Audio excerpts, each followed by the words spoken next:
नमस्कार प्यारे बच्चों, आज हम पढ़ेंगे क्लास 9th सब्जेक्ट मैथ 13 दिसंबर 2021 की जो स्माइल 3 होमवर्क है अभ्यास हीरोन का सूत्र से उसके क्वेश्चन ये प्रश्न वाली इंपॉर्टेंट से परीक्षा में सवाल आते हैं। तो देखिए पहला क्वेश्चन, अगर अभी तक आपने चैनल को सब्सक्राइब नहीं किया तो चैनल को सब्सक्राइब कीजिए, बेल आइकन को ऑन कीजिए ताकि अगली वीडियो की नोटिफिकेशन आपको समय समय पर मिलती रहे। पहला प्रश्न है हमारे यहाँ पर, त्रिभुज का परिमाप क्या है। तो जो त्रिभुज का जो परिमाप होता है वो त्रिभुज की तीनों भुजाओं का योग होता है।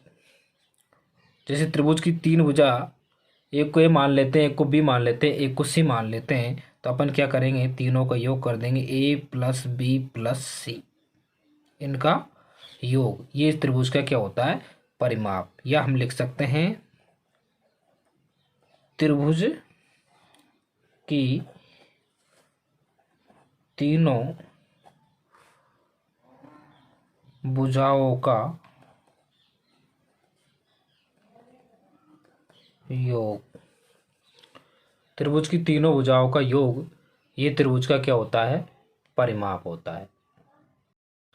समकोण त्रिभुज का क्षेत्रफल क्या होता है। समकोण त्रिभुज का जो क्षेत्रफल होता है वो होता है 1/2 इंटू आधार इंटू ऊंचाई। यानी आप ये कह सकते हो 1/2 इंटू, अगर भुजा ए को ए मान ले, आधार को और ऊंचाई को भी मान ले, तो 1/2 इंटू ए इंटू बी। यानी समकोण जो त्रिभुज का जो क्षेत्रफल होता है वो होता है 1/2 आधार इंटू ऊंचाई। अब है समबाहु त्रिभुज की एक भुजा ए है तो इसका परिमाप क्या होगा।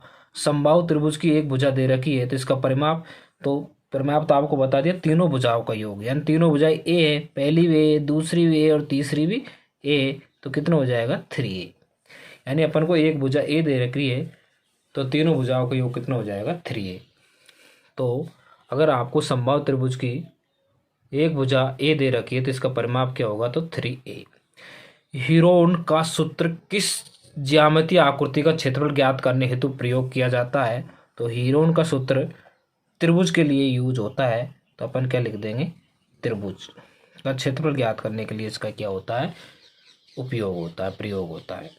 हीरोन का सूत्र लिखिए, तो हीरोन का जो सूत्र होता है वो होता है √(s) (s-a) (s-b) (s-c).